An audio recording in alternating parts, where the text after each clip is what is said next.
జున్ను, నీకు కథ చెప్తాను విను. ఒకానొక కాలంలో దిలీపుడు అనే రాజు ఉండేవాడు. అతనికి సంతానం లేదు. ఆయన భార్య సుదక్షిణాదేవి.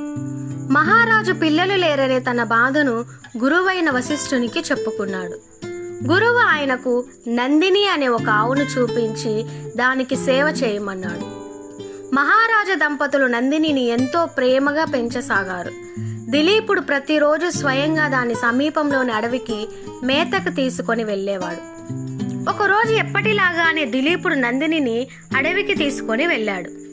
నందిని మేత మేస్తూ దారి తప్పి ఒక సింహం గుహలోకి వెళ్ళింది.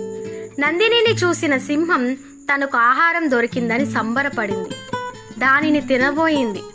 నందిని అరుపులు విన్న దిలీపుడు పరుగున గుహ వద్దకు వచ్చాడు. ఆవును విడిచిపెట్టమని సింహాన్ని కోరాడు. సింహం నవ్వి, ఓ మహారాజా, నేను ఆకులు గడ్డి తిని బతకలేను. నా ఆహారం జంతువులే కదా, దేశాన్ని ఏలే రాజు, నీకు తెలియదా? మరి నన్ను ఏం తిని బతకమంటావు, నువ్వే చెప్పు అంది.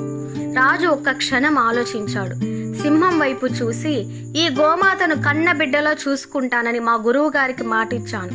దయ ఉంచి గోమాతను విడిచిపెట్టు, దానికి బదులు నన్ను నీ ఆహారంగా స్వీకరించు అని ప్రాధేయపడ్డాడు.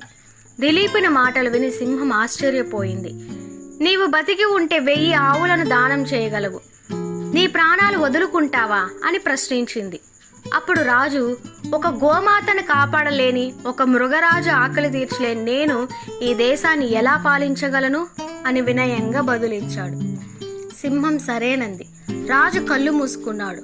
అంతే, అతనిపై పూలవాన కురిసింది.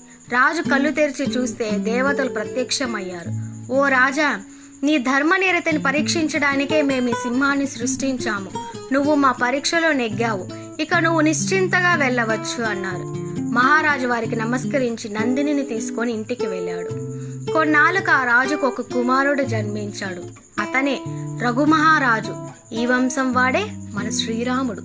ఈ వీడియో కనుక మీకు నచ్చినట్లయితే ప్లీజ్ ఒక్క లైక్ ఇవ్వండి. ఇలాంటి మరెన్నో వీడియోస్ కోసం వెంటనే సబ్స్క్రైబ్ చేసుకోండి.